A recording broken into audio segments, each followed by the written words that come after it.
¿Qué tal? ¿Cómo estamos? Bienvenidos a otro episodio más de Ojuque Podcast, vuestro podcast favorito de Andalucía. Y yo diría que no solamente de Andalucía, sino de muchas partes de España e incluso de muchas partes del mundo, porque sois ya muchas personas las que nos estáis siguiendo, como digo, desde cualquier parte del mundo, sobre todo desde Sudamérica, que vemos que nos mandáis por allí varios mensajes. Hoy tenemos, desde nuestro punto de vista, un episodio espectacular, un episodio cercano, de superación, de conocer de tú a la persona que tenemos sentado con nosotros y, en resumen, un episodio muy especial. Pero antes, como siempre hacemos, vamos a presentar a nuestro compañero y amigo, Carlos García. Carlos, ¿qué tal? ¿Qué tal, Goma? Pues nada, encantado de estar otra semana aquí en Ojuque Podcast y con muchas ganas de este episodio, del invitado, del gran invitado que tenemos para hoy. Tío, está nervioso, tío, está nervioso de tenerlo aquí porque es un verdadero privilegio y bueno, personalmente sí, es verdad que hay que decir que le sigo desde hace ya muchos años. Y he compartido muchos momentos de televisión con él haciendo televisión y yo al otro lado siendo un niño, al otro lado de la tele. Pero bueno, Carlos, yo creo que hay que presentarlo, ¿no? Antes que nada, Juanma, antes de presentar a nuestro invitado, tenemos que hablar, por supuesto, de nuestro sponsor, de Sonos Institutos Auditivos, que son los grandes culpables de que tengamos un espacio para poder desarrollar este podcast que hacemos con tantísimo cariño y, por supuesto, para destacar el talento que tenemos en nuestra tierra, en nuestra Andalucía. Así que os dejamos por aquí el faldón, como siempre decimos. Sonos Institutos Auditivos, empresa andaluza que apuesta por emprender aquí en nuestra Andalucía y que ayudan a muchísimas personas. Ayuda a muchísimas personas, entre ellas a nosotros mismos. Por supuesto. Gracias a ellos nosotros podemos estar aquí haciendo este podcast. Y ahora sí, Carlos, yo creo que es momento, ¿no? Por supuesto, de hablar del invitado, ¿no? ¿Quién es el invitado, Carlos? Pues el invitado que tenemos hoy, como tú bien has dicho en esa entradilla, es un ejemplo de superación. Para mí es un titán de los medios de comunicación, de los medios televisivos, y por supuesto la gente lo van a reconocer en el momento que ya lo presentemos. Así que a tú los honores, amigo. Él decía que no lo van a reconocer. Yo creo que sí, que van a reconocer, porque tenemos con nosotros al gran periodista andaluz, Fernando Díaz de la Guardia. Fernando, ¿qué tal? Un placer, ¿Cómo encantado, estamos? Muy bien. Aquí en este saloncito estoy mejor que en brazos. Te hemos puesto hasta el agua y todo, ¿eh? Totalmente, mira, hay que quitar las gafas por si alguien no me reconoce. Sigo siendo yo, efectivamente. Ya me ha llamado viejo. Lo sigo desde niño. O sea, ha sido un golpe bajo. Exactamente. Voy a meter un poco de barriga y me voy a quitar las gafas, ¿no? Pero sigo siendo yo. Oye, encantado. Y enhorabuena por la labor que hacéis. Muchísimas gracias. Lo primero de todo, amigo, ¿qué tal? ¿Cómo estamos? Pues muy bien. Yo cuando me preguntan cómo estás, yo digo, yo quiero estar bien. Yo quiero estar bien. Creo que ese es el primer paso, ¿no? La actitud, el querer estar bien. Y eso hace que ya le vaya ganando el partido al enemigo 0-1 antes de empezar, ¿no? Porque mi actitud es proactiva, mi deseo es querer sentirme bien. Luego ya si entramos en detalles, pero como a todo el mundo, ¿verdad? Pues nos encontramos con otras circunstancias, pero ya yo las afronto mejor, ¿no? Y en cuanto a la parte estrictamente física, que no se puede desligar, pues llevo gafas de sol o gafas oscuras porque no parpadeo por el ojo derecho del todo, ¿no? He recuperado algo ya, en el año y medio que llevo de enfermedad, de mi parálisis facial. Tengo alguna secuela todavía en la boca, pero estoy mejor. He mejorado de la espasticidad, esto es la sensación como si estuvieses en el dentista con la cara anestesiada, pues eso también he mejorado, así que en general la evolución es positiva. Vamos a hablar, por supuesto, de ese momento, ¿no? De esa parálisis facial que sufriste el Día de Reyes de 2024. Pero, por supuesto, vamos a hablar también de toda tu trayectoria, de ese proyectazo que tienes, que a nosotros nos parece increíble, sinceramente, y que también surgió a raíz de esa parálisis. Pero sí es verdad que, como siempre hacemos, ¿verdad, Carlos? Nos gusta empezar por el principio de la historia, ¿no? Muy bien. Por esa infancia, ¿no? Del invitado. Y bueno, sabemos que eres de Granada.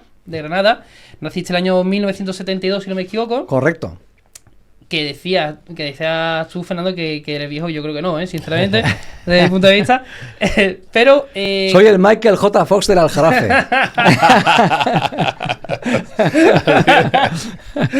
¿Cómo fue esos primeros años de Fernando Díaz de la Guardia en Granada? ¿Cómo recuerdas tu infancia en la ciudad de Nazarí?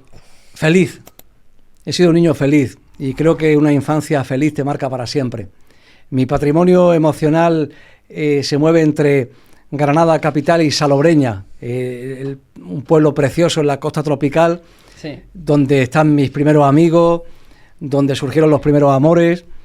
He tenido unos padres maravillosos, he tenido unos padres cómplices, unos padres que me han entendido, unos padres que han querido entenderme. Mi padre falleció este verano y tenía una relación extraordinariamente buena con él, desde siempre. Y no me he dejado ni un te quiero por decir, ni un beso por dar. Fijaos, y ahora rememorando mi infancia, cuando íbamos a Salobreña, se tardaba toda la vida entonces desde Granada a la playa, y mi padre me decía, niño, dame un beso en el cogote. Y yo me acercaba y le daba un beso en la nuca a mi padre, ¿no? Me he hartado de darle besos a mi padre en el cogote durante sus últimos días de vida, ¿no? Hay muchos hijos que no se entienden con sus padres por relaciones por diferencias generacionales o por cualquier otro distanciamiento. No es el caso, ¿no? Y con mi madre, que todavía la tengo, pues igual. Y yo soy, bueno, ya quisiera yo, ¿no? Pero soy muy mi madre, ¿no? Y todo eso pues marcó una infancia bonita, llena de fantasías, de juegos. Fui un niño que maduré tarde. He madurado tarde siempre, ¿eh? Todas las etapas he ido llegando después de lo que tocaba, ¿no? Y me recuerdo pues muy imbuido por la magia del cine clásico que me descubrió mi padre, sí, por mis juguetes, por montar, yo le decía campamentos, ¿no? A los Argamboys, que antiguos, eran unos muñecos que había. Jugaba inocentemente a la guerra, ¿no? Y a montar esos destacamentos militares en la jardinera, donde el tamaño se proporciona porque un geranio es como una secuoya, ¿no? Al lado de un muñequito. Ese era mi mundo, ¿no? Y lo fue hasta edad avanzada. De hecho, el fútbol que vino después lo descubrí ya con bastantes más años. Yo no era el niño que jugaba en el patio hasta los 10 años, al fútbol me refiero, hasta los 10, 12 años, ¿no? Y luego me harté de jugar al fútbol. Has comentado Salobreña, ¿no? Ese precioso pueblo, sí, de la costa tropical. Cuando vuelves ahora, ¿te recuerda esos momentos, claro, de infancia? Sí, entiendo que sí, ¿no? Claro.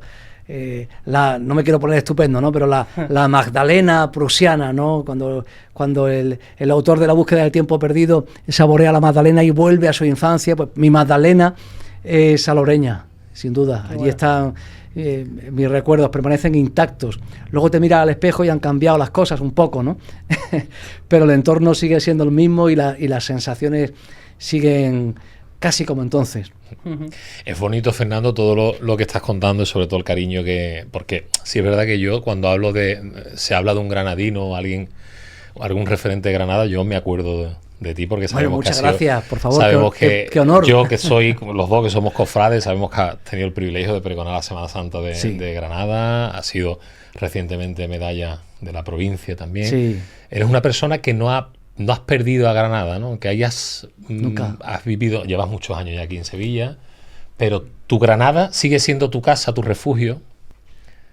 Es mi asidero emocional. Mira, cuando se vuela de Barcelona a Sevilla, no sé si lo saben nuestros espectadores, pero hay un momento en que si te asomas en un momento puntual puedes ver Sierra Nevada, ¿no? Totalmente. Y digo, ahí está mi casa, ¿no?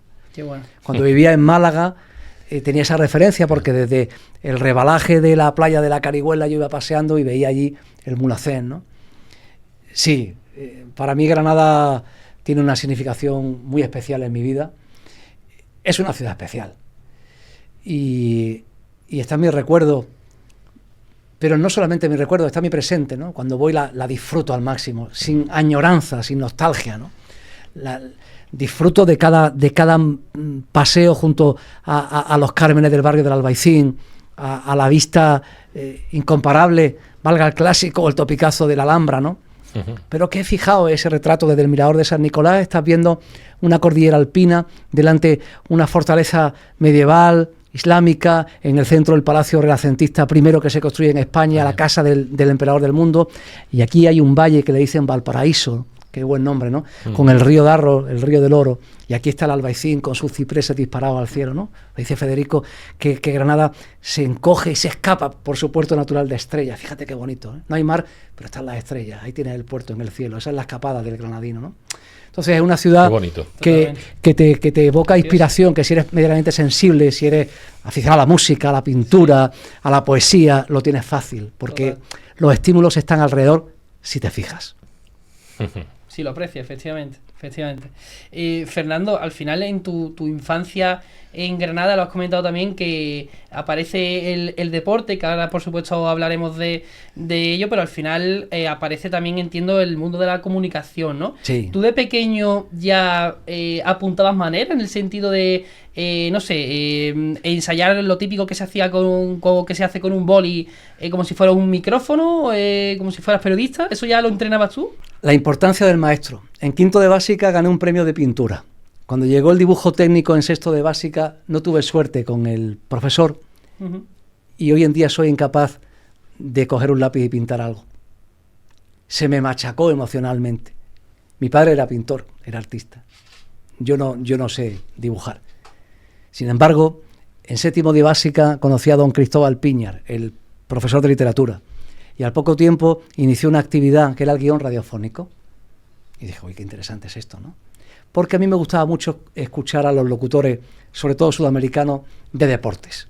Recuerdo a Héctor del Mar, recuerdo un partido de fútbol, un España-Alemania, que se fue la luz, se cortó la señal de televisión, mejor dicho, en Andalucía. Sí. Esto es la Eurocopa 84, ¿vale? Alemania era la gran potencia futbolística, España nos habíamos ido por la puerta de atrás 2 años antes de nuestro Mundial, y entonces yo vi el partido por la radio, porque entonces los locutores no estaban viendo la tele, te están retransmitiendo el partido y creándote la imagen con la voz. Y decía él, cuidado con los ovnis. Los ovnis era un balón que venía colgando. Y decía, cuidado con los ovnis. Joder, qué metáfora. A mí todo aquello me impactó. Yo quiero ser este, ¿no? Y entonces el guión radiofónico fue esa actividad donde yo empecé a dar rienda suelta a esa pasión. Qué bueno. Y de ahí a la vocación fue un cuarto de hora, porque con 17 años empecé a trabajar en Radio Granada. Sí, totalmente. Exactamente, sí. Estaba en el colegio. Exactamente, es que nos ha parecido muy curioso porque ya desde 17 años estabas en Radio Granada de la cadena SER. Sí, señor. ¿Cómo fue ese momento de comenzar siendo un chaval, ¿no? Porque era otra época, entonces existía la figura del meritorio.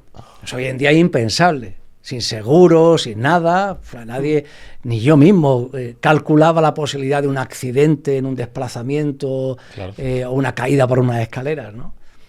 Entonces, aquello se convirtió en mi escuela. Me hicieron una prueba de locución, le gusté a Javier Tortosa, en paz descanse, y a partir de ahí entro en dinámica, ¿no? Y con 18 años mal contados, debuto a nivel nacional en Carrusel Deportivo, ¿no? Sí, totalmente. Ya sabes, ¿no? Hola, comienza Carrusel, el de la emoción, el de los goles, un homenaje al gran Pepe Domingo Castaño, ¿no? Bueno, ahí es donde yo empiezo a soltarme como locutor deportivo,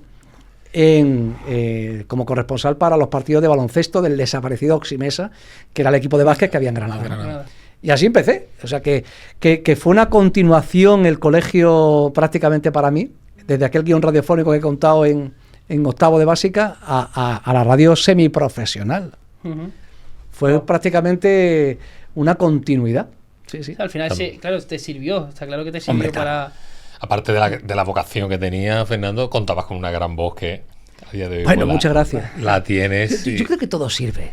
Sí. Este oficio, el de la comunicación, si tú quieres, y es muy saludable lo que voy a decir porque te rejuvenece, puedes seguir aprendiendo toda tu vida, si tú quieres. Si eres humilde, si eres observador.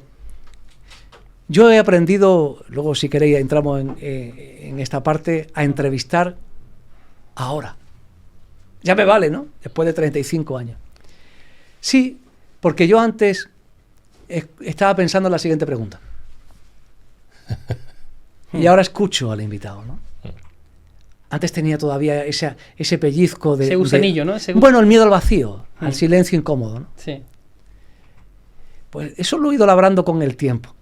Quiero decir con esto que de todas las experiencias se sigue aprendiendo si uno quiere. Si no quiere. Totalmente. Y yo quiero.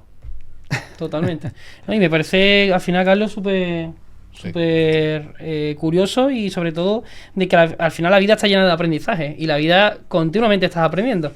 Sí, no porque me refiero, no porque seas experimentado y tengas ya tu propia carrera, dejas de aprender, ¿eh? No, porque al final, aparte la vida te empata siempre, ¿no? Totalmente. Y te va poniendo en tu sitio cuando menos te lo esperas. En mi caso, y luego lo contamos, es un ejemplo, ¿no? De vivir el factor sorpresa, ¿no? Entonces, yo como conclusión he pasado de, cuando te ocurre algo que es una desgracia, de la pregunta ¿por qué a mí? Que es normal, ¿no? Te pasa una desgracia, tú ¿por qué? ¿Y por qué? Cada uno busca sus asideros, ¿no? O sea, el que tiene fe pues en Dios, cada uno ¿por qué a mí, no? ¿A para qué? Y el para qué exactamente, es en lo que creces. Yo he crecido en el para qué. Y he crecido con 51 años, cuando me ocurre la crisis de salud que sufrí, ahí crezco en el para qué. No me quedé, afortunadamente, en el por qué a mí. Bueno, pues el para qué yo creo que es lo que nos conduce en la vida, ¿no? ¿Para qué me ha ocurrido esto? ¿Cómo lo puedo reenfocar? Porque no es lo que te pasa, es lo que tú te dices de lo que te pasa. Claro. Esa yo creo que es la gran reflexión. Hay cosas que no controlas, que te van a suceder. Unas buenas, otras desagradables, otras trágicas. Pero lo único que puedes controlar es tu pensamiento con respecto a esa situación. Entonces, está el para qué y lo que tú te cuentas de lo que te pasa. Esas son dos de las, creo, verdades que yo he adquirido en esta fase, que esto le llaman mediana edad, de mi vida, ¿no? Y mira que tuve advertencias, ¿eh? Conocí a un carpintero en Granada, lo conto también alguna vez, que me dijo, a los 40 te crees que sabes. No. A los 50, si llegas con salud, ahí es donde empezarás a saber. Y llevado esto a un terreno un poquito más filosófico, a discernir qué es un problema y qué es una circunstancia. Yo antes, si se nos va un foco ahora, Dios no lo quiera, a mí me duraba el cabreo 3 días. Era un problema, que además lo interiorizaba, por tanto está en mi organismo, en mi salud, ¿vale? Ya no. Por lo que contó antes, este verano he sufrido una de las grandes tragedias del ser humano, que es perder a un ser querido, ¿no? Ese es un problema. El problema es entrar en discapacidad porque ya tu cuerpo no te obedece a lo que hacías ayer, ¿vale? O no poder alimentar a tu familia. Eso es un problema. Los otros son circunstancias. Bueno, pues todo eso son aprendizajes, lo que tú decías, que se adquieren a lo largo de la experiencia de la vida, si uno quiere. Fernando, ¿qué cree que debe hacer la gente para valorar realmente lo que tiene? Y no valorarlo después de que le ocurra algo trágico, por así decirlo. Nadie escarmienta en cabeza ajena. Yo hace 10 años presentaba con la cara dormida y fui al neurólogo. Entonces, el neurólogo te dice, ellos discriminan, ¿no? Si no tienes un tumor, si no tienes un cáncer, si no tienes un ictus, si no es una cuestión central, busca en tu vida personal, ¿no? O a lo mejor es un tema articular o de bruxismo, que por la noche aprietas entonces la mandíbula y te puede provocar. No hice nada. No cambié nada, no hubo aprendizaje, no hubo para qué. Yo salía en la tele, tú no notabas nada, show must go on, y punto. Todo era por y para la tele, por y para mi desarrollo profesional / vocacional. No cambié nada. Y los que me decían, debes cambiar, yo lo decía. Ya cambiaré, ¿no? Por ya aquí, salía por ahí. ¿En algún momento Objetivo. alguien te dijo, Fernando, para? Claro. Este ritmo. En mi entorno profesional, en mi entorno afectivo, claro. Vas a revoluciones. Y yo decía, ¿Para qué? ¿para qué que suban el ritmo los demás? Claro. Yo voy al mío, el mío es el bueno. Yo corro a esta velocidad. Ya está. Entonces, el ejercicio de humildad te va a llegar al cabo de 10 años en mi caso. Y el médico me hizo el siguiente cuestionario. Me dijo, oye, Fernando, hace 10 años tuviste un problema de salud, digamos sensorial, sensitivo, perceptivo, solo para ti. Esta vez ya ha sido funcional, articular. Ya lo nota el prójimo. Es el segundo aviso. ¿Cómo será el tercer aviso? Y le contesté, no quiero saberlo. Y él añadió algo muy útil, al menos para mí, pues entonces cambia tu forma de estar. La de ser, lo que te cae mal, te cae mal ahora, los que te caían mal te siguen cayendo mal. Tu forma de estar ante eso. Y es lo que antes contaba. Si el foco se va al carajo, no pasa nada. Es una circunstancia, ya se arreglará. Claro. Bueno, son perogrulladas probablemente, pero yo me he ordenado. Es como lo de vivir continuamente en el mañana, ¿no? Ujú. Eso es otra de mis grandes conclusiones. Que es normal, porque la vida es esto y un calendario. Yo no estoy pensando en este momento en lo que tengo que hacer después. Y sé que tengo tareas pendientes que hacer. Yo estoy pensando en eso. Tú dirás, es que estamos aquí. No. En mi vida cotidiana. No. Estoy en el momento. Estoy en el momento. En esta conversación. Ya está, no hay nada más. En el ahora. En la hora, en el presente. Pero es que además es lo que tenemos, ¿eh? El vivir en el mañana, en la expectativa constante, Sí. o el anclarse en el pasado, yo creo que no te conduce nada más que a la ansiedad o a la melancolía. Entonces, intento vivir en este momento. Y lo he conseguido, me he ordenado. Sí, y eso es positivo. Cuando llegan los problemas del trabajo, cuando llega, ya lo he asumido con una distancia emocional. Y es importante, porque no creo que se deba vivir con todo lo que tú consideras un estímulo, bueno o malo, a flor de piel. Y en eso juega mucho la toxicidad. Cuidado con eso.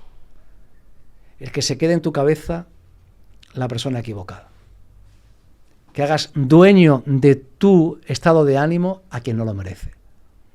A que no pare de darle vueltas a lo que me ha dicho, a lo que me dijo, a lo que me hizo, porque fíjate, bum, bum, bum, bum, bum, bum, bum, bum. Te pueden bajar las defensas. A mí me bajaron. Y si te bajan las defensas, se pueden reactivar los virus que hay en tu organismo. En mi caso, la varicela. Y me atacó al nervio facial. Se llama síndrome de Ramsay-Hunt. ¿Vale? Esto es la culebrina o la culebrilla, pero entonces me inmovilizó los nervios que intervienen en el juego muscular que hace que yo cierre la boca sin que se me caiga la baba o sin que se me caiga la bebida, como me ocurría hasta hace pocos meses, por ejemplo. O que no tenga que dormir con un parche, porque no puedas parpadear. Entonces, cuidado con obsesionarnos con según quién, porque al final se puede convertir en un enemigo brutal, mucho más grande que el que tú pensabas que tenías en la vida real. Fernando, precisamente, hablando sobre ese momento, ¿no?, que acabas de comentar, ¿tú cómo recuerdas ese día en concreto? Ese 6 de enero de 2024. ¿Recuerdas ese día a la perfección? En tiempo real. Yo hace un año antes, voy a decirlo bien, que hay muchos críos también, ¿no?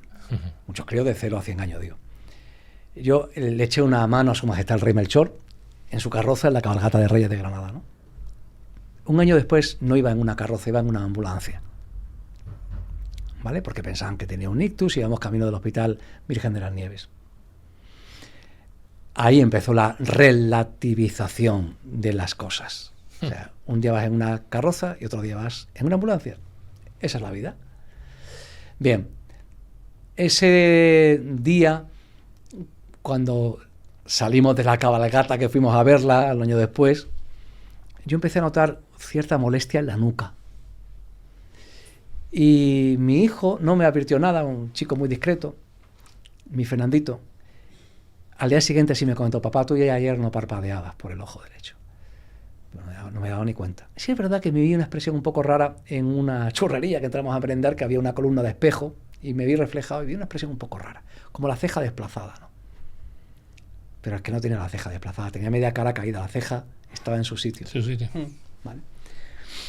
Entonces el dolor fue insoportable y ya, bueno, pues vino el 061, conocí a un ángel que se llama María Angustias en la ambulancia, en la médica de urgencia. Y yo siempre que escucho una ambulancia, las sirenas me refiero, ¿no?, pensaba, pobrecito el que vaya en la ambulancia, ¿no?, el paciente, pero no pensaba nunca en quién lo acompaña. Ahora ya sí pienso en el paciente y en el María acompañante. Angustia. Pienso en María Angustias. Y María Angustias me trató como cuando mi madre me me cuidaba de niño en alguna situación que para mí era un mundo, ¿no? Y me di cuenta de la cantidad de buenas personas que hay alrededor, a las que también hay que prestar atención, la atención que merecen egoístamente para uno porque nos hacen bien. Y una es María Angustias, ¿no? Total. Un ser de luz, sí, esto se dice con ligereza, tenía brillo, tenía aura, tenía algo especial. Luego he hablado con ella, ¿no? Y la conozco y he tenido la suerte, incluso en Imbatibles, de hacerle alguna guiño, alguna pequeña, no la que merece, ¿no? Reflexión a modo de homenaje. Y es lo que os puedo contar.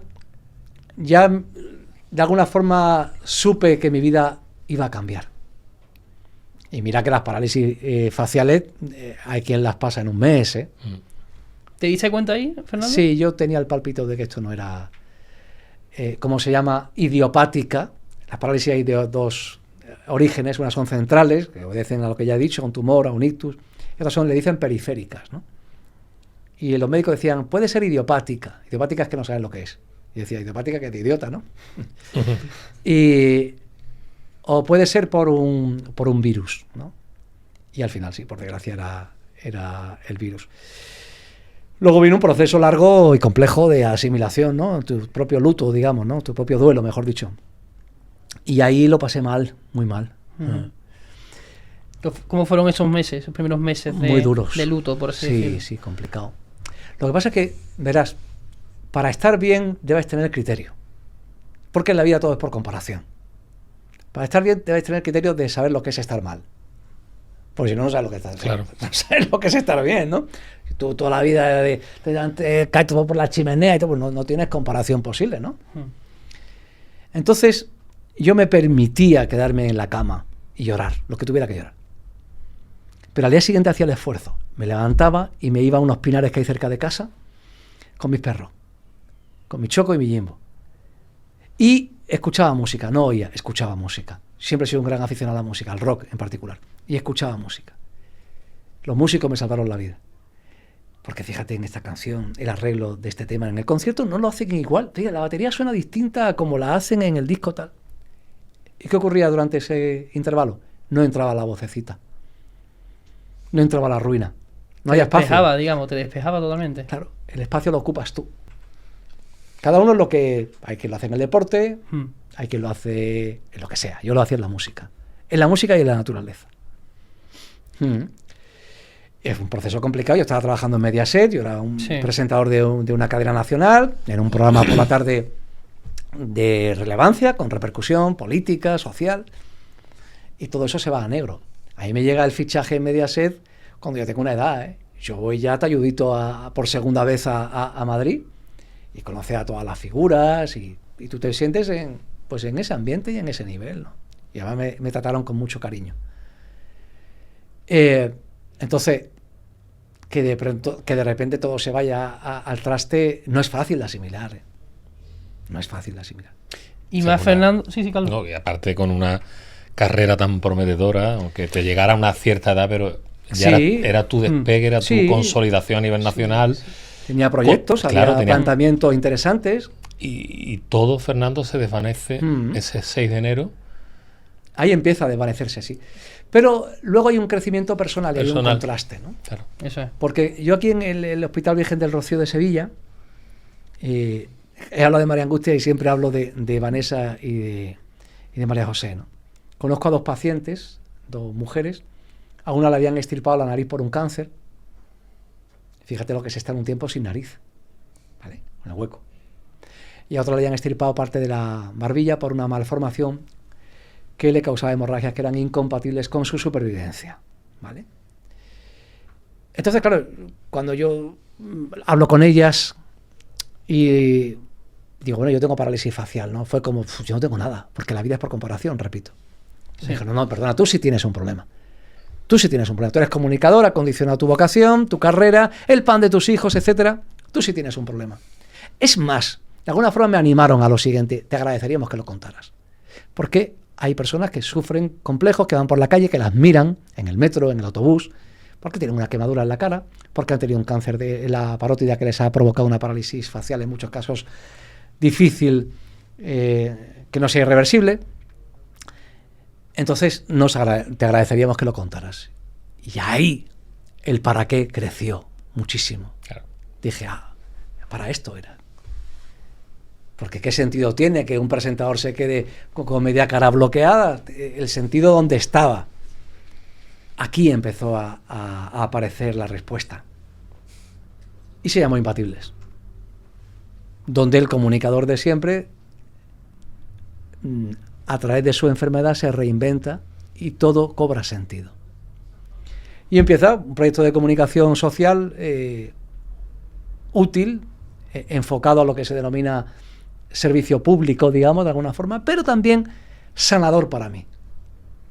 Porque hablaba con personas que considero inspiradoras, Sí. porque hablaría con ejemplos de adaptación, que casi me gusta más decir adaptación que de superación, y yo iba también a crecer en ese sentido como ser humano. Y ahí cerré el círculo.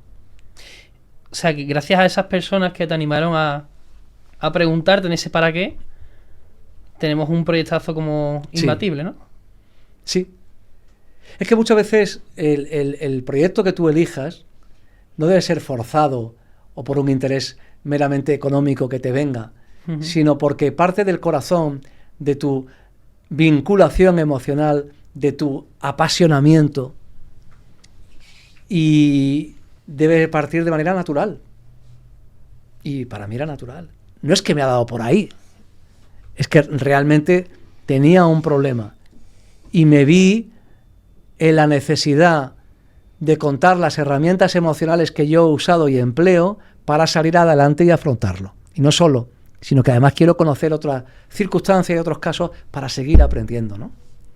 Y que el público también se retroalimente de todo ello, que yo le llamo magia, que es lo que se genera en el ambiente en estos encuentros. Porque, Fernando, cuando has dicho que hay una necesidad dentro del paciente de contar lo que te pasa, Sí. ¿crees que en Imbatibles, o por ejemplo en este proyecto tan ilusionante en el cual estás metido y estás sacando adelante, cree que es importante que la gente escuche esas historias? Totalmente. Mira, en el Gran Teatro de Huelva vino un señor que no nos conocía de nada y que le recomendaron, ve a ver a esta gente. Y lo habían echado del trabajo ese día. ¿Vale? Y entonces este señor llegó mal y cuando se fue se acercó a la organización a decirles, oye, gracias, llegué muy mal y me voy pleno. Eso le da sentido a Imbatibles. Totalmente, ¿no? Esto no es un cuentapenas, ni le decimos a nadie lo que tiene que hacer. Esto es un intercambio de testimonios y de experiencias entre personas que se han enfrentado a la adversidad de una manera inspiradora, del que el espectador puede aprovecharse sacando una reflexión enriquecedora para su vida diaria. Digamos que ese es el resumen. Luego hay una puesta en escena, con un vídeo introductorio donde yo cuento mi historia, con un monólogo que yo nunca lo había hecho, donde cuento cómo he salido adelante y luego vienen las entrevistas. Pero entre el público hay imbatibles que no saben que van a acabar también en el escenario. ¿Vale? Y los propios invitados no saben que también van a surgir momentos sorprendentes, positivos y bonitos, que convierten a Imbatibles en una celebración de la vida y en un homenaje a la superación de cada uno de los espectadores que están allí, porque todos tenemos problemas en la vida. Y el objetivo es que tú salgas diciendo, como mi madre me animaba, niño, paladea, pero ¿qué es paladea? Lo he contado en alguna ocasión. Yo en el hospital conozco a personas que no pueden ingerir alimentos de forma natural, necesitan de ayuda artificial, ¿verdad? Yo creo que mi madre se refería a eso. Paladea lo que tienes, saborea la vida, vive este instante. Cuando salgas del teatro, vete a respirar a la plaza del pueblo, de la ciudad, con las personas a las que quieres, o tú solo, a saborear el refresco que tú elijas. Disfruta del momento. Fernando, Eso es Imbatibles. ¿Crees que eres un privilegiado de la vida por lo que te ha ocurrido? Por lo que me ha ocurrido, no. Yo soy un privilegiado de la vida porque he tenido mucha suerte de haber nacido en la familia en la que nací, en la ciudad en la que crecí, en el país en el que nos encontramos, a pesar de todo y de muchos. Yo soy un afortunado por haber tenido salud, por seguir teniendo salud, para disfrutar de muchísimas posibilidades que nuestro organismo, nuestro cuerpo nos ofrece.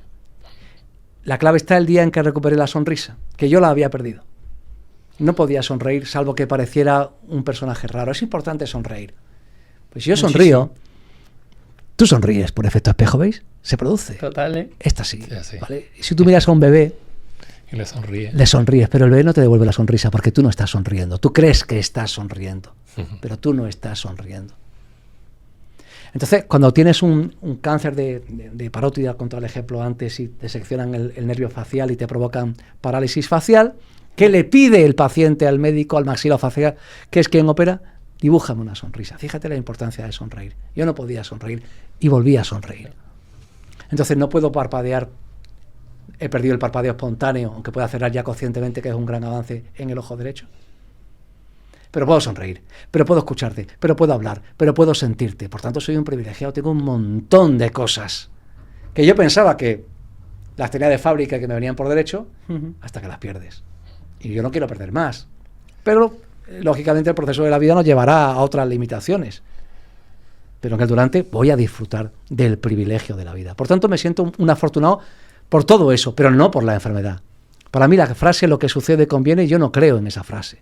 A mí no me conviene lo que me ocurrió. Me conviene la adaptación. Ahí está el para qué y ahí está el crecimiento. Por eso me gusta hablar de ejemplos de adaptación, porque yo médicamente no he superado mi enfermedad. Me quedan secuelas. Pero me he adaptado. Y creo que esa es la clave. Adaptarse. Para crecer. Totalmente. Fernando, ¿qué le dirías a tu yo de hace 10 años? Con todo lo que has vivido o lo que estás viviendo. Le diría: para un segundo, quiérete más, no te exijas tanto. El perfeccionismo puede ser hasta aburrido y normalmente incompatible con el directo. No seas perfeccionista. Aspira a la excelencia sin necesidad de quedarte en la meta. Disfruta del camino, disfruta del durante, disfruta del premio. No te concentres solo en el fracaso, no te concentres solo en la derrota, no te concentres en lo que te falta. Y yo ahora estoy focalizado en lo que tengo, no en lo que me falta. Ese es el mensaje al Fernando cuarentón. Importante, ¿eh? Wow. Es que ¿sabes lo que pasa, Carlos? Que estoy sintiendo lo que sentí en el episodio de Rafa. Ese ejemplo de adaptación a la vida, de superación, de adaptación. Y lo estoy sintiendo, macho. Estoy sintiendo que hay personas que realmente... porque no digo que sea lo normal, pero sí es verdad que muchas veces ocurre que cuando a personas le ocurren diferentes situaciones en la vida, se quedan en ese ¿por qué a mí? Es lógico, es humano. Totalmente, es totalmente humano. Pero qué importante es que conforme pase el tiempo y conforme pase los momentos, transformar esa mágica pregunta, ese ¿para qué? Es brutal. Me gusta mucho lo que acabas de decir y explicarme. Yo estoy en contra del lenguaje bélico en la enfermedad. Está luchando contra el cáncer. Perdió su batalla contra el cáncer. No, eso no es una batalla. Esto no es una batalla. Esto no va de eso. Esto es una enfermedad. Hay unos médicos, hay una terapia. Pero esto no es una guerra, ¿vale? Que se gana o se pierde. Y alguien dirá, ¿tú haces imbatibles? Ahí voy. Yo creo que no hay nadie invicto en la vida. Que todos perdemos en la vida. Pero podemos sentirnos imbatibles o intentarlo. Y eso, chicos, es lo que yo intento cada mañana. Hemos empezado con la pregunta, ¿cómo estás? Yo quiero estar bien. Esa es mi mañana. Ya no me miro al espejo diciendo, joder, cago en la leche, yo tenía que estar. No, estoy en lo que tengo, no en lo que me falta. Esa es mi moraleja de toda esta mierda. Estoy en lo que tengo y no en lo que me falta. Tengo mi sonrisa. Me da igual que el ojo no parpadee, pero yo... Exactamente. Y a mí me ha traído hasta aquí, no tanto mi cara, sino el cerebro, el corazón y, por decirlo finamente, el valor. Puedes decir lo otro también, no pasa nada, ¿eh? Bueno, y los cojones. Claro, eso es lo que me ha traído hasta aquí.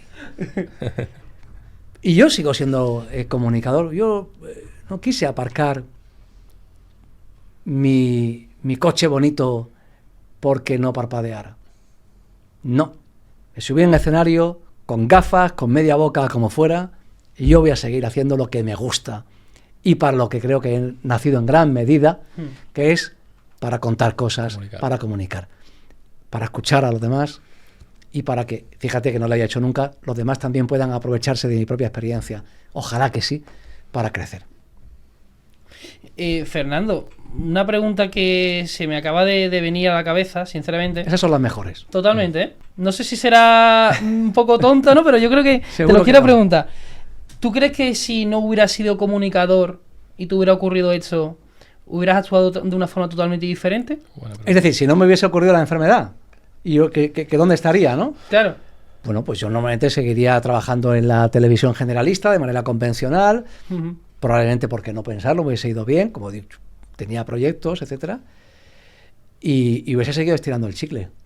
Sí, no hubiese cambiado nada. Te mentiría si te dijera, hombre, en algún momento yo me caería del caballo, ¿no? Yo creo que no.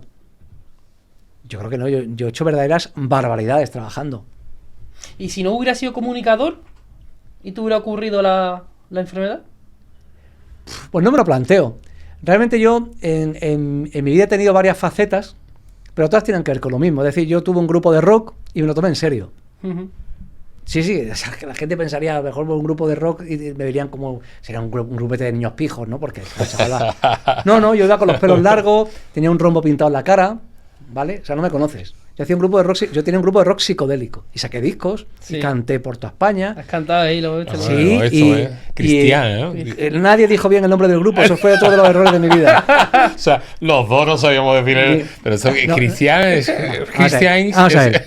El grupo se llamaba Cristiania. Con CH. O sea, es imposible.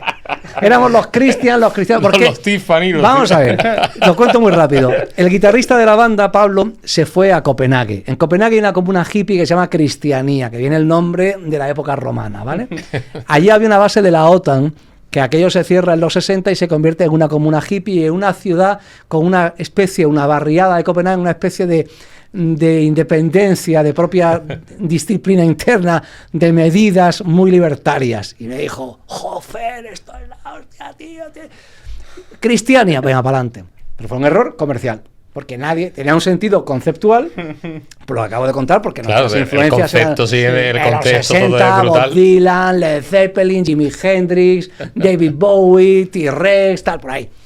Pero claro, el nombre, no, éramos Cristianía, que a mí me sonaba como muy religioso, no me gusta, le cambié el acento, ya me terminé de cagar, o esto, ¿no?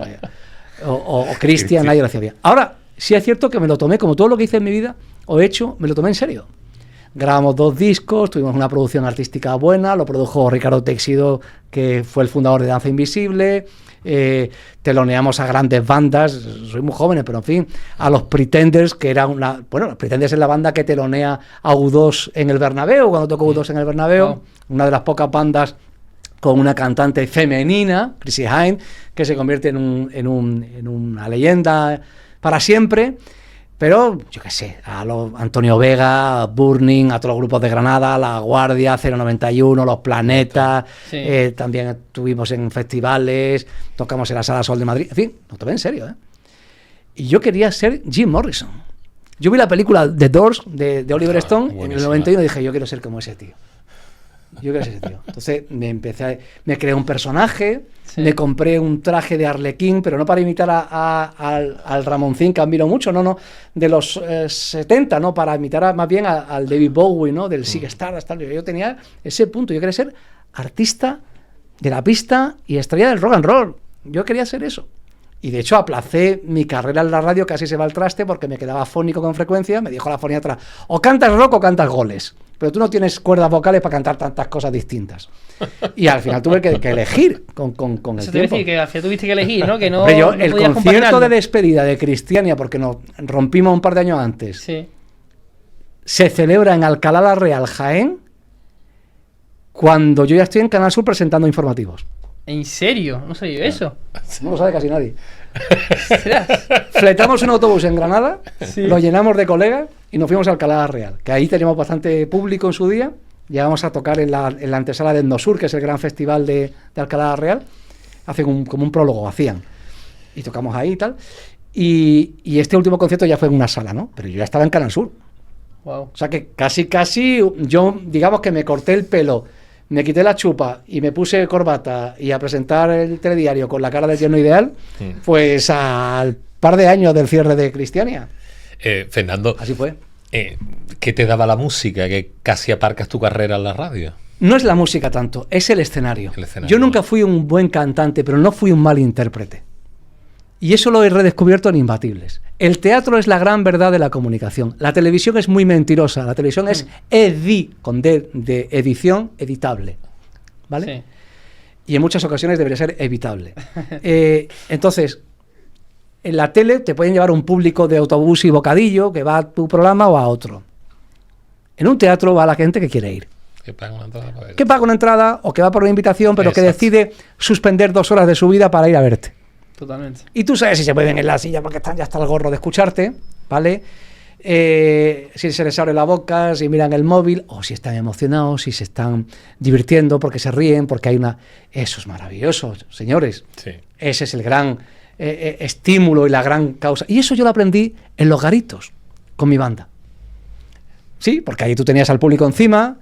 O en los grandes festivales, o ibas a telonear a un artista importante y tenías que pues aguantar, gilipollas, quítate de ahí, carajo.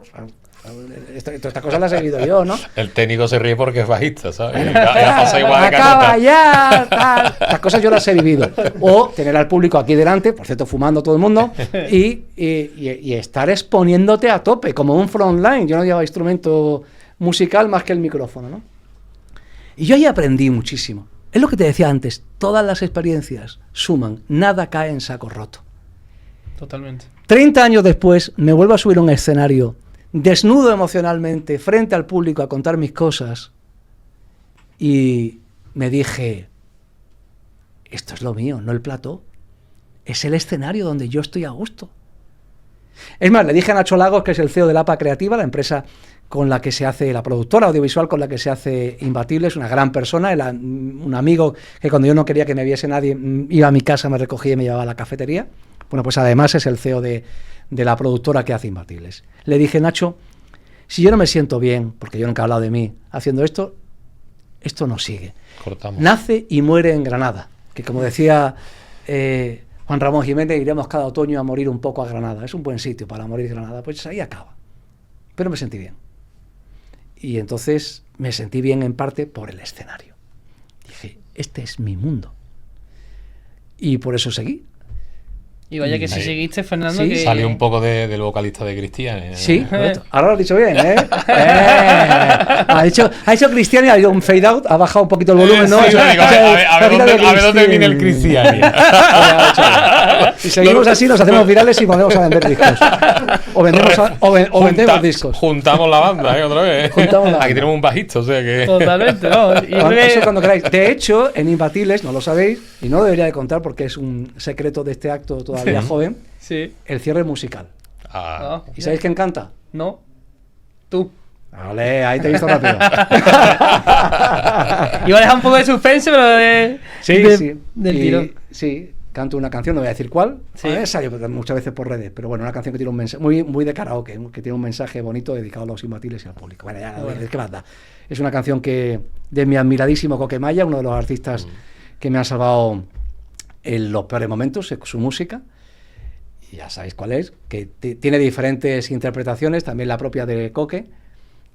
No puedo vivir sin ti. Y entonces, bueno, tiene que ver con todo esto. No puedo vivir sin el escenario, no puedo vivir sin el público, no puedo vivir sin el amor de mi gente y no puedo vivir sin la vida que me da ese momento, ¿no? Fernando, ¿qué te han aportado los invitados que pasan por el proyecto? Pues mira, por Imbatible. Pablo Pineda. Pablo Pineda es el primer síndrome de Down que acaba una carrera universitaria, actor de éxito que ha ganado la concha de plata en el Festival de Cine San Sebastián. Vale. Le dije, bueno, Pablo, claro, porque tú con la adversidad, y me interrumpe Pablo, dice, no, yo no tengo ninguna adversidad. Tú tienes una adversidad, tú por Fernando, porque las gafas, los focos no los soportas. Tal. Yo no tengo ninguna adversidad, síndrome de Down. Dice, yo lo que soy es diferente. Por eso no creo en la discapacidad, creo en la diversidad, porque lo normal es ser distinto. Esa es una de las enseñanzas que yo me llevé con Pablo Pineda. Fíjate si se puede aprender y si se puede crecer. Totalmente. De una persona maravillosa, a la que le sobran las convenciones sociales, que es todo corazón y todo inteligencia. Y ahí lo volvió a demostrar. Wow. Son, sin duda, experiencias, yo creo que te lleva de por vida. Yo sinceramente, Carlos, me encantaría ir, te lo digo en serio, estoy deseando que... La siguiente es Córdoba, me dijiste, ¿verdad? Sí, porque estoy no deseando tiene ir. fecha, pero a principios de año, si Dios quiere, estaremos en Córdoba. Hay intención de regresar a la ciudad donde ya hemos pasado, lo cual es una muy buena noticia, que son Málaga, Huelva, Granada.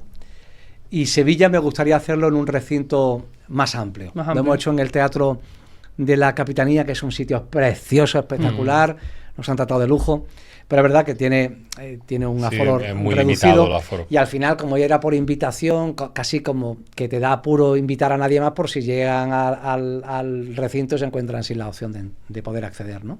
Al acto, a la experiencia Imbatibles. Y sí, queremos volver a hacerlo en un recinto más amplio, ¿no? Siempre las entradas son gratuitas o a beneficio de una obra social. Es una experiencia que hemos hecho en Huelva y en Granada y eso me encanta. Que tenga ese sentido solidario. Sí, eso ya termina de empaquetar por completo, ¿no? Este regalo. Qué bueno. Al fin y al cabo, después de este proyecto, Fernando, el dirigirlo, por supuesto, una labor solidaria y demás, me parece una idea mejor que la invitación. Sin duda. La gente que se rasque el bolsillo, que 10 euros nos sobra siempre para tomar un refresco, la cantidad o lo que sea. La cantidad que los patrocinadores y la propia ONG crea oportuna. Pero has dicho que este hombre que llega, que acaba de perder su trabajo, ¿qué es ser imbatible?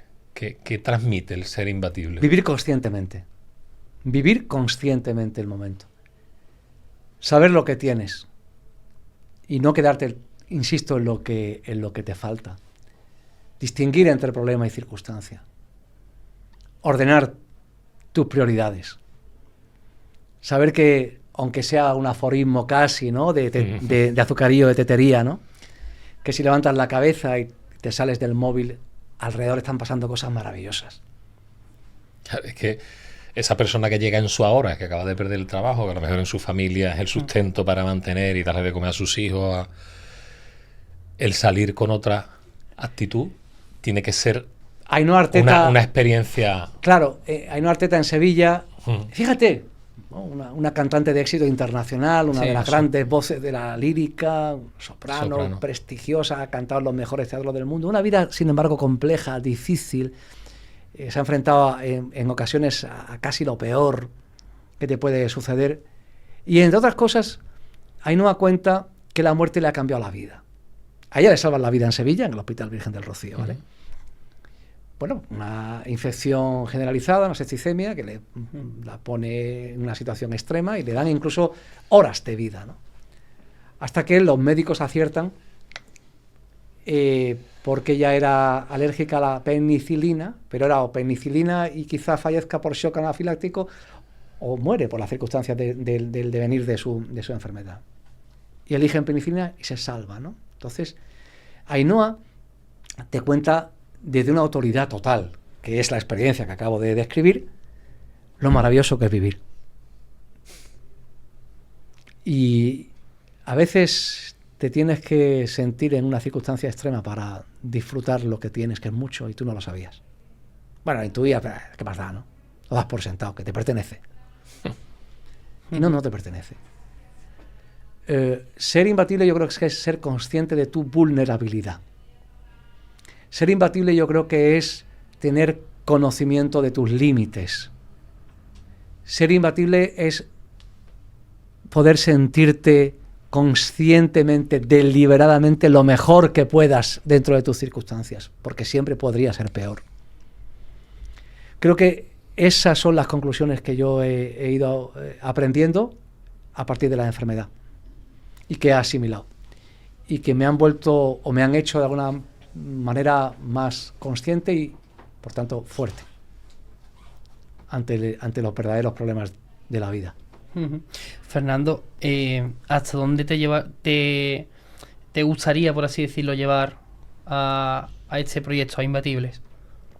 Este tipo de experiencias no tienen límite geográfico ni cultural. Yo creo que la empatía, que no es más que ponerme en tu piel y tú te pones en la mía, claro, porque si no, no funciona.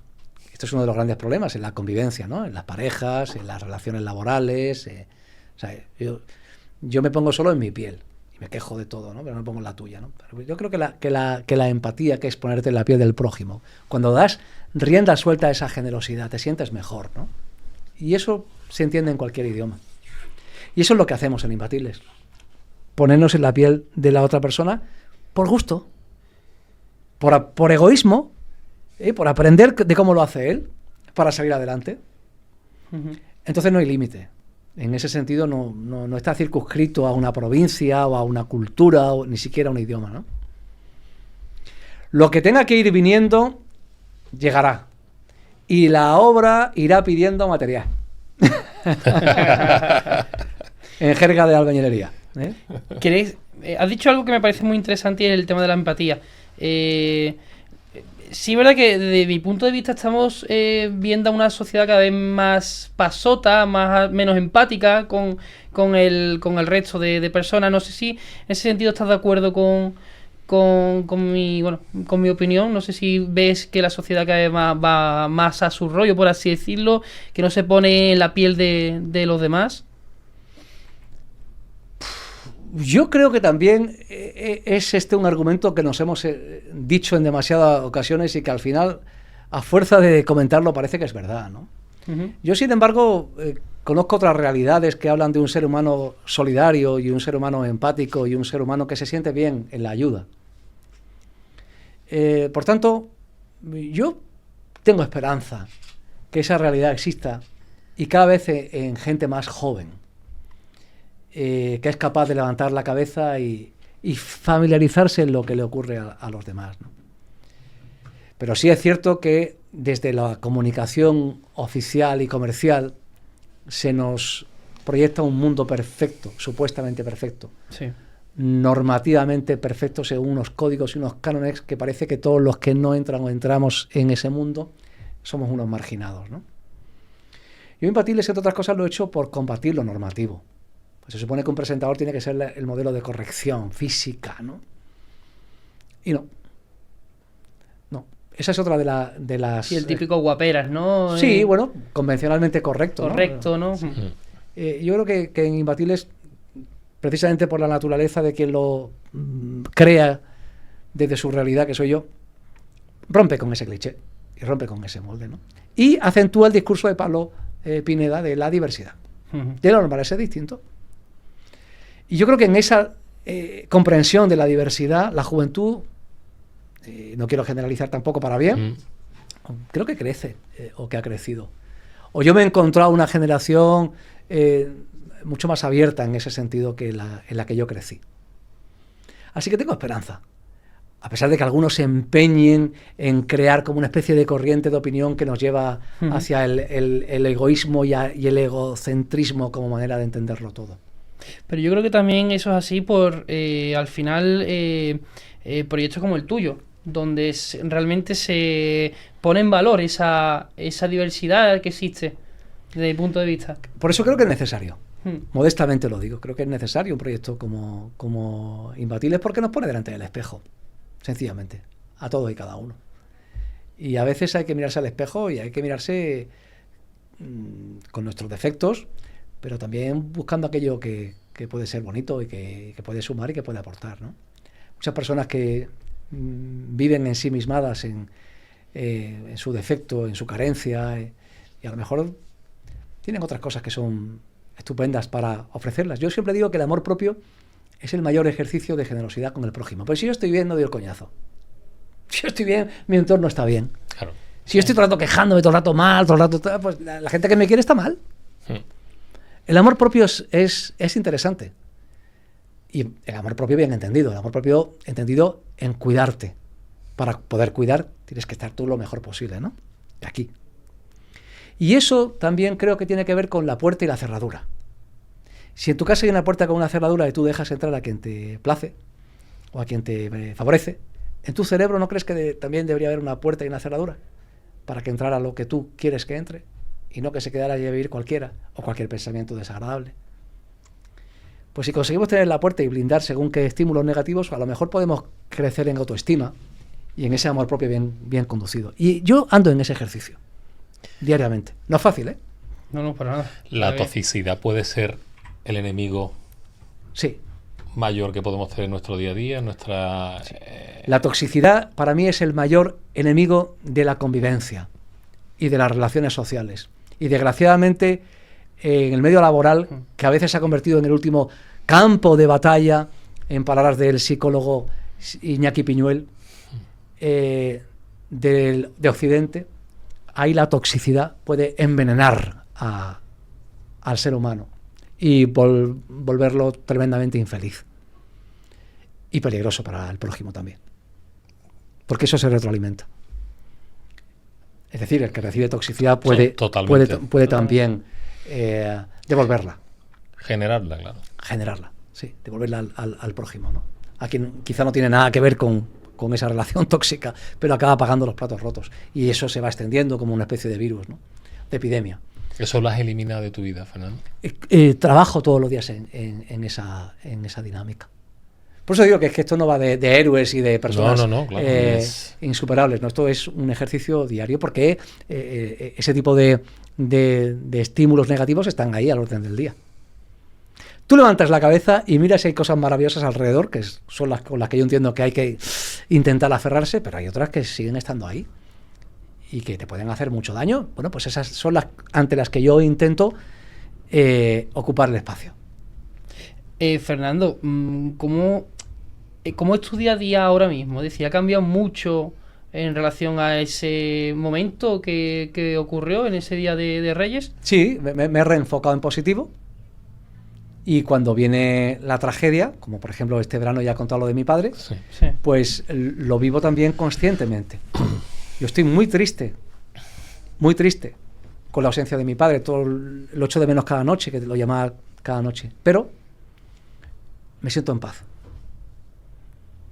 Porque, como decía, no me he dejado nada. Lo he vivido conscientemente, hasta el final. Creo que esa es la clave, vivir conscientemente. Y no que la vida sea lo que tú estás aspirando mientras, como decía John Lennon, ¿no? Mientras te están sucediendo cosas, una serie de circunstancias. Lo que a todos nos sucede, ¿no? Estoy en eso. En esa permanente intención de ¡ay, que me voy del carril! Bueno, vuelve al carril. Vuelve al carril que te hace bien. Vuelve al carril que te lleva a una buena sensación. Y que no sea la meta tu obsesión, sino la forma de vivirlo, el camino, ¿no? Vayamos otra vez a otro de los clásicos, el topicazo también, lo sé, ¿no? Del camino de Cavafis, ¿no? Bueno, que cuando emprendas tu viaje a Ítaca, que esté lleno de experiencias, ¿no? Pues vamos a intentar que sea un cargamento que no pese, que sea ligero, ¿vale? Que sea positivo. Y en eso es en lo que ando actualmente. Tengo la suerte de seguir trabajando en mi vocación, detrás de cámara la mayor parte del tiempo, y bueno, pues lo vivo en positivo. Has trabajado muchísimo durante todo este camino, después también, por supuesto, más allá de ese Día de Reyes, ¿no? De 2024, pero Fernando, ¿qué ha supuesto para ti también tu familia en este camino? Tú me preguntabas, ¿te sientes privilegiado? Tengo la gran suerte de vivir en el amor. Sí, a veces no hablamos del amor, nos parece empalagoso o cursi, ¿no? Volviendo a la generación de mis padres, que te dijeran te quiero era algo... Totalmente, nos cuesta decir te quiero, nos cuesta decir te quiero. Tabú, ¿no? Se demostraba con hechos, mucho más importante que con palabras. Pero creo que también es importante verbalizarlo. Entonces, yo tengo la suerte de vivir en el amor de mis padres, de mis hermanos, en el amor de Lucía, en el amor de mis hijos, de Lucía y de Fernando. He tenido la gran suerte de verme rodeado de cariño durante mi convalecencia. Se suele decir, conocerás a tus amigos cuando los necesites. Todos los que tenían que estar estuvieron. No he echado en falta a nadie. Qué bonito eso. Qué bonito. Qué A bonito. nadie, no he echado en falta a nadie porque en ese repertorio no tenían que estar los que no iban a estar. Con lo cual no he echado en falta a nadie. Es más, yo que he sido muy torpe y sigo siendo para las redes sociales, apenas estoy en Twitter, de algún tiempo en Instagram y apenas digo nada. He recibido una corriente de cariño inmensa. Por tanto, me siento pleno y es gracias al amor. Pero hay que dejarse querer también, ¿eh? Hay que dejarse Muchísimo. querer y hay que saber amar también.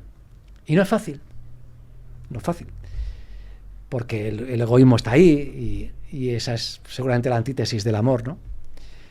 Pero tengo mucha suerte de contar con un patrimonio emocional muy rico, muy rico. Se te nota en la mirada que lo que dices es totalmente sincero, ¿eh? Te lo agradezco. Y te lo estoy diciendo por un ojo, el otro va como puede. Soy el compañero ideal, ¿eh? Siempre lo digo. En una excursión, el que te vigila la ropa, ¿eh? El que duerme con el ojo abierto toda la noche, ¿eh? Eso es. Siempre lo digo, ¿verdad? ¿No? Si conoces la frase, si pestañeas te lo pierdes. Ahora de cerrar. No me pierdo nada. No, pero te lo digo totalmente en serio, de verdad. Te lo digo totalmente en Te lo serio. agradezco. Bueno, a estas alturas del metraje yo creo que ya para que no vamos a andar con no sé, con una impostura, ¿no? No, está todo el pescado vendido. No. ¿Sabéis una cosa que me dio la música? Curé la vanidad. La vanidad la curé muy pronto. Cuando llegué a la tele, yo siempre lo digo, si era imbécil lo era antes de la tele. O sea, no me volvió más tonto, ¿no? No. Porque curé mi vanidad en el mundo del espectáculo, ¿no? El mundo del escenario, de la interpretación, de la música. Entonces, a estas alturas y después de lo que me ha ocurrido, pues con más motivo no necesito crearme ningún personaje, ¿no? Soy el que veis. Bueno, sí, sí. Hay un momento muy, muy bonito de tu vida, Fernando, que une tus dos pasiones, ¿no? Con Los Ángeles, ¿no? Hombre, por favor, te agradezco que lo cuentes. Sí. Una historia del pop español. Sí. Sí, Los Ángeles, una leyenda del pop español. Perdón. Bueno, no hay que perdonar nada. Es perdonar lo de Cristiania, así que imagínate. Los Ángeles es un grupo metáfora de la vida, porque es un grupo de chavales en plena dictadura que quieren ser artistas y salir en la única televisión que había, grabar discos, gustarle a las nenas, viajar por el mundo. Uno era pescaero, el otro era maestro, estudiaba magisterio. Un grupo de provincias, como se dice en Madrid, pero no provincias de los años 60 que eran muy provincias, porque Granada era muy remoto para Madrid, ¿no? Sin embargo, ellos son los primeros que escuchan a los Beatles en Granada, ¿no? Se ponen en una jazzbox y dicen Love Me Do y tal, y se ponen a hacer pedagogía de la música y de la cultura popular en España, porque hacen suya la canción de los Beatles y la llevan a un escenario. Fíjate, esto es importante. Y hacen otra cosa interesante, esa generación de artistas. Hasta entonces, el público bailaba agarrado y de espaldas al escenario. Ya no es así, se sueltan y miran al artista. No vienen a escuchar la verbena, vienen al artista, nace el fenómeno fan. Sí. Y es una revolución social. Total. Y además en la moda también marcan vanguardia porque se dejan los pelos largos y les podían pegar por la calle. Y se dejan unas pintas y una serie de ademanes y de forma de estar delante de la cámara que convierten la juventud en poderosa. Ya el poder no reside en el mayor, en el padre de familia, sino en el niñato. La juventud al poder la encarnan estos grupos, ¿no? Pero se matan en un accidente de tráfico. Y el hijo del cantante y baterista principal es una gota de agua a su padre. Se llama Poppy, el padre Poncho, el Poppy. También canta y toca la batería. Y es un clon físicamente. Y decide continuar con el legado de su padre. Y entonces, lo hago muy corto, llega la oportunidad de que Los Ángeles vuelvan con los supervivientes y con Poppy a tocar en Miami, Estados Unidos. Wow. Porque la comunidad cubana no se ha olvidado de Los Ángeles. Porque Los Ángeles en el 70 fueron a Varadero 70, que es un festival de música que se celebraba allí.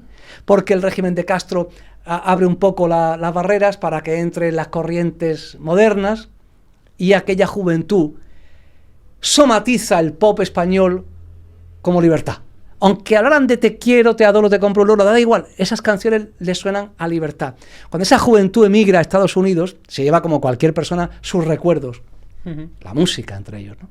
Bien, en el año 2004 yo acompaño a los Nuevos Ángeles a Miami y me encuentro a 2.000 cubanos en la capital del cosmopolitismo latino, la tierra de los Estefan, la industria de la música pop latina, que habían pagado al cambio 40 euros por ver a un grupo que aquí pertenece a la desmemoria de su generación. Estados Unidos, Miami, Miami-Dade County, es el teatro donde ya haya cantado Elvis, 2.000 cubanos, Los Ángeles, sold out. No hay entradas. Todo vendido. Claro, para un biógrafo, contar esto dices, no se lo van a creer. Así que lo grabé. Y lo podéis ver, está en YouTube. Se llama el documental, que es muy rudimentario, pero tiene esto que estoy contando y además tiene, por desgracia se están muriendo muchos de los protagonistas, una playa de un elenco de gente fantástica. Se llama Los Ángeles, una leyenda del pop español, y es el audiovisual que acompaña la obra escrita. Bueno, incluso hay un DVD, ¿no? Con la banda. Exactamente, que graba la banda. de ese DVD. Y fue totalmente enriquecedor para mí esa experiencia, o sea, llegar a Estados Unidos, presentar mi libro en Estados Unidos delante de aquella comunidad respetuosa con la cultura española, con nuestra música, que aquí ha envejecido mal, y sin embargo allí estaba tan presente. Fue maravilloso. Sí, periodísticamente la experiencia más bonita de mi vida. Sí. Juntar tus dos pasiones, claro. Sí. Y que Mike Kennedy, cantante de Los Bravos, ¿vale? Black is Black, ¿ok? Me dijera, tú tienes la música. Y dije, wow. Es el mejor piropo que me han dicho en mi vida. Qué bueno, sí, fue la leche. Mike Kennedy, qué personaje, qué artistas tan vanguardistas y tan poco considerada la memoria con ellos, ¿no? Los cantautores fueron fantásticos, cumplieron su misión, pero estos grupos de los 60 yo creo que no están suficientemente reconocidos. ¿Por qué crees que están mejores reconocidos fuera que aquí en España, Fernando? Pues mira, Cuba / Miami, porque en Miami viven creo que 1 millón de cubanos, hay un distrito que es Little Havana, en fin, Cuba está por todos lados, ¿no? Tiene un respeto por la música.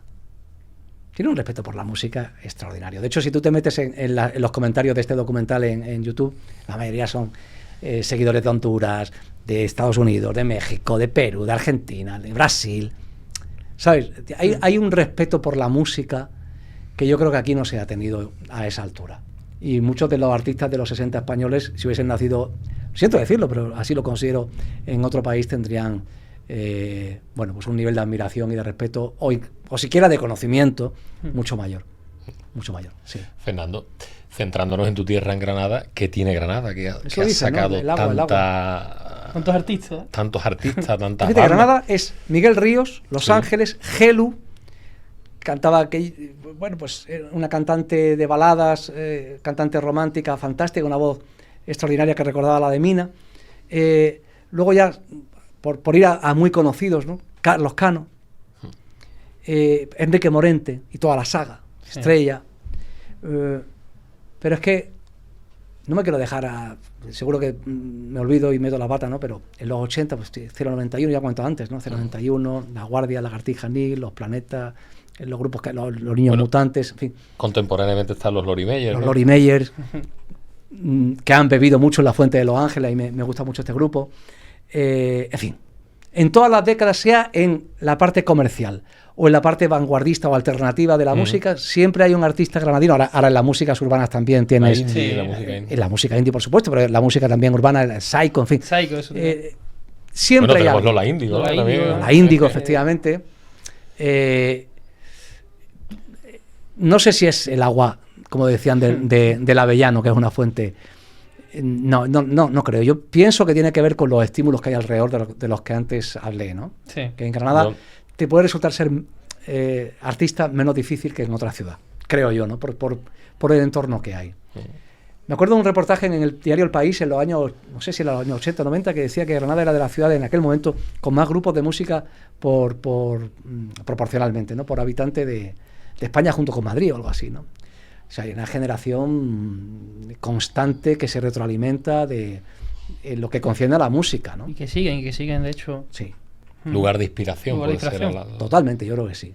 Hay muchas canciones que hablan también de Granada, ¿no? Y en muchos de estos artistas está Granada presente, ¿no? Como paisaje o como paisanaje, ¿no? Luego también el carácter que tenemos, ¿no? Porque dentro de lo que se llama la malafolla es un concepto muy amplio, porque tiene una parte de... No, tiene una parte de humor. Y esa ironía, ¿no? Ese punto, yo creo que te hace sacar una sonrisa, ¿no? ¿Quién lo iba a decir, no? Parece que la guasa está centrada solamente en un punto de algunas ciertas zonas de Andalucía, pero en Granada si entras y te impregna, al final te acabas riendo de ti mismo, ¿no? Y ese punto de sentido del humor que empieza por reírse uno de sí mismo, que está también en la malafolla, forma parte de alguna manera de la cultura popular, y eso acaba trasladándose a diferentes ámbitos, como puede ser el de la música también, ¿no? No voy a decir ningún nombre concreto de ningún artista y dice, joder, qué malafolla tiene, pero es que tiene que ser así. Tiene que ser así porque forma parte de la personalidad para bien, ¿eh?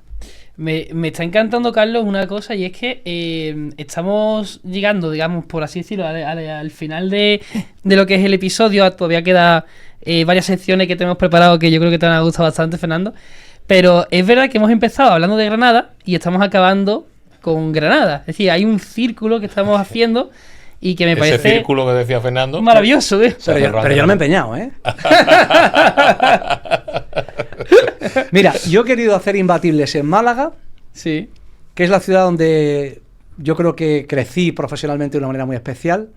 Lo tengo pendiente en Madrid, que es una ciudad donde he vivido aventuras profesionales extraordinarias y muy enriquecedoras.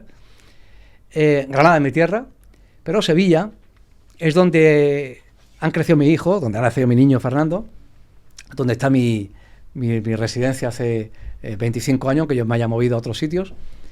Y es una ciudad maravillosa, y también es una ciudad inspiradora, y también es una ciudad evocadora, y también es una ciudad con una cultura propia y con un carácter distinto, y del que yo también me he mimetizado y del que yo he aprendido, ¿no? Es un privilegio vivir en Sevilla. Yo amo también esta tierra profundamente, claro que sí. Aquí están las raíces, aquí nació mi tío Fernando, por el que yo me llamo Fernando. O sea que imagínate si hay lazos que me llevan hasta Sevilla, y también cierro otro círculo, genéticamente. Sí. Por Cádiz te esperamos también, Fernando. Me encanta. Me encanta. Andalucía en general es una tierra de... Cádiz es la luz y no descubro nada y es un topicazo, ¿no? Pero es una tierra que cuando uno cruza de Peñaperro ya se siente de otra manera, ¿no? Sí. Por lo menos yo. ¿Las echas de menos, Fernando, cuando vives Siempre, en Madrid? sí, siempre. Siempre. ¿Qué echabas más de menos? El mar.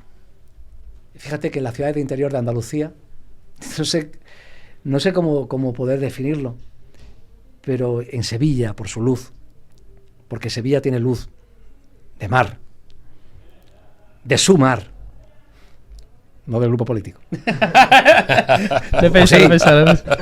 De su propio mar. Lo he pensado, lo llegué a pensar simplemente. Por eso, como estaba ahí atento, digo, te lo puntualizo. Granada tiene un atardecer que a mí me prolonga hasta de la nieve hasta la playa, ¿no? Sí. Sin embargo, en Madrid no se concibe el mar. Lo siento, y me encanta Madrid. A 2 horas y media. Mi familia es de Madrid.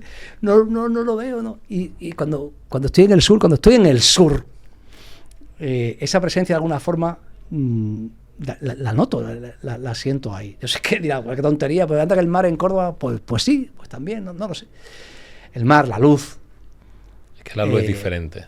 La forma de estar en tantas personas, no todas, pero en tantas personas, ¿no?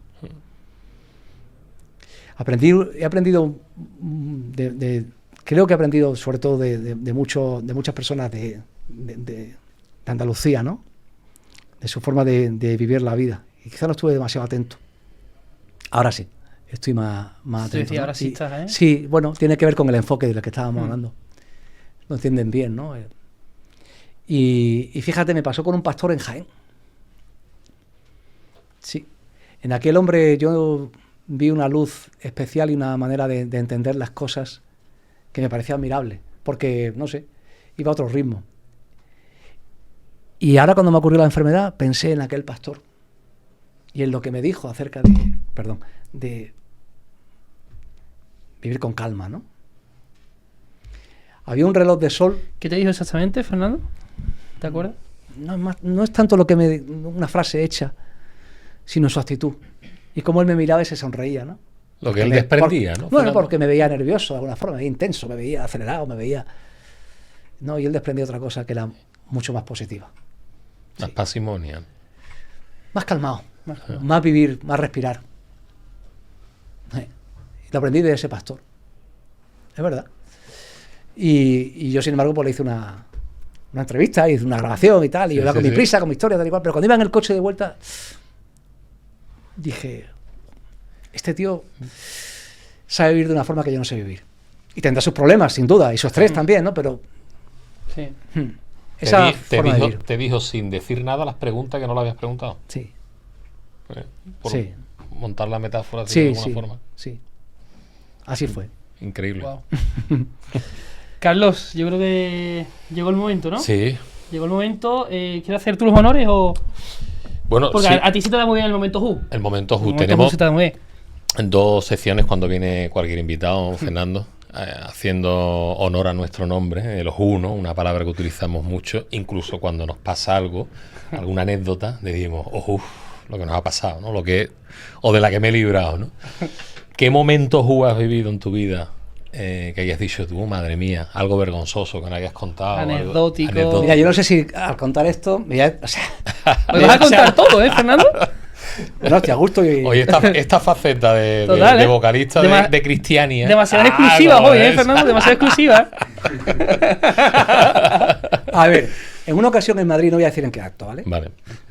En un acto muy serio, muy solemne y muy dramático, porque había, en fin, un tema central que era dramático. Yo estaba presentando y de repente empecé a notar como el agua de Levante empezaba a correr por mi cuerpo, ¿no? Y empecé a sentirme raro. Y empecé a moverme de así y empecé... No puede ser que esto me esté sucediendo aquí. Había grandes autoridades, grandes cargos institucionales. No puede ser que esto me esté pasando. ¿Sudores fríos, Fernando? Empezó a entrarme un sudor frío por la nuca. Lo ha vivido entonces, ¿no? Y digo, no puede ser, tío. Ay, Dios mío, del amor hermoso, esto no puede ocurrirme a mí aquí en este momento. No me podía mover del sitio, iba con las piernas juntitas. Entonces salió una señora a la que había que darle un premio, un homenaje, y yo me acerqué a la señora, así, pero como, así, me imagino como una especie de geisha, ¿no? Así, tic, tic, tic, tic, porque no podía separar mis piernas. Y entonces llegué a la señora y me abracé a ella. Le decía, lo siento mucho, lo siento. Y me dijo la señora, por favor, más flojo que me está usted haciendo daño. Y lo siento. Y me iba otra vez hacia el atril, otra vez, porque todo era de agarrarme fuerte para evitar que ocurriera la desgracia que la gravedad lleva a término. ¿Vale? Bueno, conseguí superar el acto, ¿vale? Valga el concepto del acto. Y entonces salí corriendo para los servicios más cercanos. Salí corriendo y esto era en Madrid, como digo, y me encuentro con un fan de Granada. Fernando, digo, no puede ser. Joder, qué inoportuno. Y nada, pues... Ojú, ¿eh? Sí, fue un gran ojú esto, ¿eh? Sí, pero además tiene otra... en fin, tuvo ciertas secuelas que no vienen al caso por si estáis merendando o cenando y ya está. Pero sí, fue complejo de de digerir, nunca mejor dicho. El asunto. Hostia, vaya momento, Oju, Pero un momento, ¿eh? O sea, Este creo que no lo había contado. Este Oju no lo había contado. Yo creo que vamos a hacer un ranking. ¿eh? Y vamos increciendo, yo creo también, Increciendo, ¿no? porque entre lo del torero que la asaltaron... Pero bueno, Ya, digo, Puedo joder. decir, y ahora vamos a hacer, por favor que pongan la campana del chiste fácil, que aquel día presenté que te cagas. Había que decirlo, ¿no? El Hombre, Festival del por Humor favor. había que traerlo. En este momento era lo que Mira que- pedía, ¿no? Mira Ya que de está, los ya. chistes eres tú, pero la ha clavado. Pero Ya, no, es que como veía que no lo hacía, y dijo, venga, va. presentaste Me he el venido acto que te arriba y digo, cagas. venga, ya lo cuento yo. Sería muy amable si este capítulo no sea el típico que se extrae del podcast para anunciar el podcast. Sería algo que... Pues iba a ser que primero, creo. claro, que el protagonista del podcast agradecería gentilmente a los organizadores y que no sea exactamente este el momento que vamos a destacar de la entrevista con el conductor de Bueno, Imbatibles. pues yo creo que entonces nada, no podemos subirlo, ¿no? No. No. Bueno, Va, por supuesto, quiero decir que no sea el Lo que promociona. abra, Sí, dice no la sea quien promo. La promocione, promo. que aquí estamos hablando. ¿Te imaginas hacer la promo con lo primero eso, tío? Poned lo que queráis, pero que no me anunciéis el podcast con este momento, es lo único que he pedido. No. El día que presenté Dicho que te esto, cagas. hagan ustedes lo que consideren oportuno. Al palabro. Palabro, ¿no? Eso es. Un palabro, Fernando, que uses habitualmente andaluz, que te encante. Mira, hay un palabra que no uso tanto ya, pero que me gusta, ¿no? Que es cucha. Oh, Somos de Granada. Cucha. Cucha, Que tío. tiene variaciones. Puede ser cuchilo, ¿no? Esto en un diccionario de granadino castellano sería como exclamación que viene a potenciar un momento intenso, bien en lo positivo o lo contrario, ¿no? Cucha. También puede tener ese matiz de sorpresa. Cucha, ¿no? Mi hijo, cuando escuchó a su abuela decir cucha en Granada, mi hijo sevillano, le pregunté a su madre, oye mamá, cucha es como hillo, ¿no? Me encantó. Él digo, hizo la traducción a su digo, forma. aquí un inglés no se está enterando de nada. No, ¿O y, sí? y yo creo que ningún castellano manchego, yo creo que Ya, tampoco, no, ¿eh? ya no. Pues sí, esa es una expresión que me hace gracia y que me lleva a mi tierra. Muy bien. Muy Otra buena, vez. ¿eh? Muy buena. Muy buena. Muy buena, muy buena. Bueno, Carlos, llegó el momento, ¿no? Llegó el momento, El también momento esperado. del test andaluz. Porque vamos a sacar los Fernando, móviles ofu. porque tenemos el test del No me andaluz. metáis, por favor, en situaciones comprometidas, No. que quede como un auténtico ignoto. e Test inculto. andaluz orientado, por supuesto, a Orientado de Granada, orientar. Granada. Orientado de orientar. A Granada y bueno, y a la profesión también. Y a la profesión, también. ¿Quieres empezar tú o yo, Carlos? Venga, empiezo yo. Venga. No vamos con mucha velocidad, ¿no? Que ya tuve parálisis facial hace un tiempo, pero que no vayamos a provocar otro colapso, ¿no? Prometemos ir Muy bien. piano. Desayuno andaluz, Fernando, mollete con aceite o con manteca colorada. Aceite. ¿Sierra o playa para desconectar en Andalucía? Playa. Tapita de ensaladilla o de papa liña. Soy ensaladillista. Pido ensalada donde voy pido ensaladilla porque quiero probarla. No puede faltar una buena ensaladilla, ¿eh? Exactamente. Fua. ¿Habas con jamón o berenjenas fritas con miel? Habas con jamón. Típico de Granada, con su huevo frito al lado. Mm. ¿El albaicín o el realejo? Uf, qué buena esa, ¿eh? Joder. Hemos ido a pillar aquí, la verdad que sí. No se pueden decir las dos, ¿no? Venga, el albaicín. ¿Semana Santa o la Feria del Corpus? Semana Santa. Presentar un informativo o hacer un reportaje en la calle. Ahora, hoy en día, reportaje en la calle. ¿Noticia que más te ha impactado contar en directo? La muerte de Luis Portero, fiscal jefe de Andalucía. Conozco además, en aquel momento no tanto, pero sí conocía quiénes eran sus hijos. Fue un atentado de ETA, De ETA, ¿no? Sí. en Granada, en la puerta de su domicilio. Buah. Sí, sí, me impactó, me marcó, incluso además cambió un poco mi vida profesional porque a raíz de aquellos especiales me llamaron de Localia Madrid, o sea, tuve una propuesta para trabajar entonces en la televisión nacional. Lo recuerdo, lo tengo muy presente y por cierto, en la medalla de oro de la provincia de Granada que yo recibo en esa ceremonia se hace también un honor muchísimo más merecido que cualquier otro y a años luz del mío, que es se le declara ¿cómo se dice? hijo predilecto a título póstumo de la provincia de Granada a Luis Portero, ¿no? Y me parece absolutamente merecido. Totalmente. ¿El momento más especial que has vivido en Canal Sur? El momento más especial que he vivido en Canal Sur, las campanadas, sí. Me las has presentado varias veces. 2 veces. 2 veces. Sí, es muy bonito, ¿no? Es muy complejo. Realmente no se pasa bien el presentador de las campanadas. Porque está alejado de la familia, realmente. No Bueno, puede estar con la familia. Estás en la calle, estás con frío, comiendo donde puedes ir, tal y cual. Una responsabilidad que vamos, que como algo falle y no voy a contar más detalles. Ya sabéis. Venga, Ya va. sabemos. Venga, va. Pero tienes ese compromiso, pero sobre todo, no sé, lo que es acompañar a ese momento tan entrañable, tan familiar a cambiar de año, pues es algo que, como es tradición en nuestra cultura, pues el tener el honor de vivirlo, pues fue muy especial.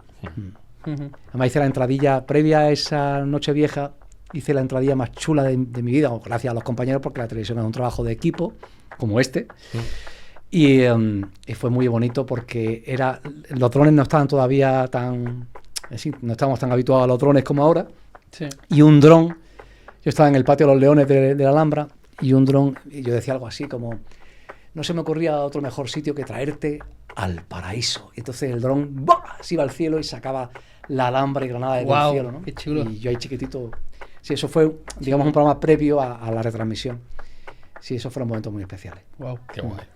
Una ciudad, me imagino que Granada te ha marcado, evidentemente, o que tienes marcado en el corazón, ¿no? Pero un pueblo de Andalucía, Fernando, para olvidar todos tus problemas. Bueno, ya lo he dicho antes, mi pueblo es Salobreña, y si tuviese que elegir otro pueblo me gusta especialmente, o yo me abstraigo especialmente en Capileira, pero también podría decir otros emplazamientos de Andalucía con facilidad, ¿vale? Bueno, te he dicho estos dos por resumir, ¿no?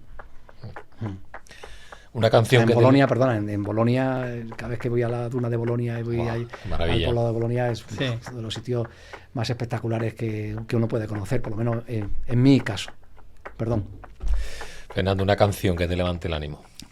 It's Raining Again, de Supertramp.